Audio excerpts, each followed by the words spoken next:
Drama serial कभी मैं कभी तुम के आने वाले एपिसोड में आप देखेंगे कि मुस्तफ़ा की वजह से मुस्तफ़ा की माँ बेहद परेशान उदास दिखाई दे रही होती है। उसे मुस्तफ़ा की बहुत याद सता रही होती है। इसी वजह से वो ये बात सिद्रा से भी शेयर करती है। जब अदील आता है तो उसके सामने भी कह देती है कि मुस्तफ़ा होता था तो घर में रौनक होती थी, मुस्तफ़ा के चले जाने से तो घर की सारी रौनक ख़त्म हो गई है।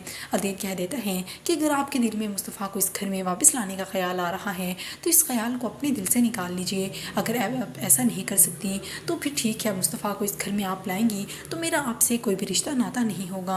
मुस्तफ़ा की अम्मी और अब्बू मुस्तफ़ा के लिए बेहद परेशान उदास दिखाई दे रहे होते हैं क्योंकि वो मुस्तफ़ा को बहुत ज़्यादा मिस कर रहे होते हैं। और दूसरी तरफ शर्जीना की माँ समझती है कि शर्जीना को पैसों की ज़रूरत है, इसी वजह से कुछ पैसे वो शर्जीना को देने लगती हैं ताकि उसकी कुछ मदद हो जाए। लेकिन शर्जीना भी कह देती है कि वो ये पैसे नहीं रख सकती क्योंकि इस बात का पता मुस्तफ़ा को चला तो उसे बहुत ज़्यादा दुख होगा क्योंकि वो किसी की मदद नहीं लेना चाहता और मुस्तफ़ा खुद ही कुछ ना कुछ करना चाहता है किसी की मदद के बगैर। शर्जीना ये बात अच्छे से जानती है, इसी वजह से ये बात अपनी अम्मी को भी वो अच्छे से समझा देती है।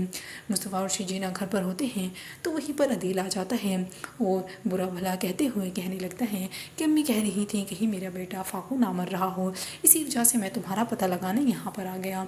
अब मुस्तफ़ा को गुस्सा आ जाता है और कहता है कि मैं आवारा हूँ, मैं निकम्मा हूँ, मैं कम अज़ कम आपकी तरह नहीं हूँ जो बीवी के कंधे पर पाँव रख के तरक्की करने का सोचूं। आप जलील हो चुके हैं बहुत, यहाँ से चले जाएं।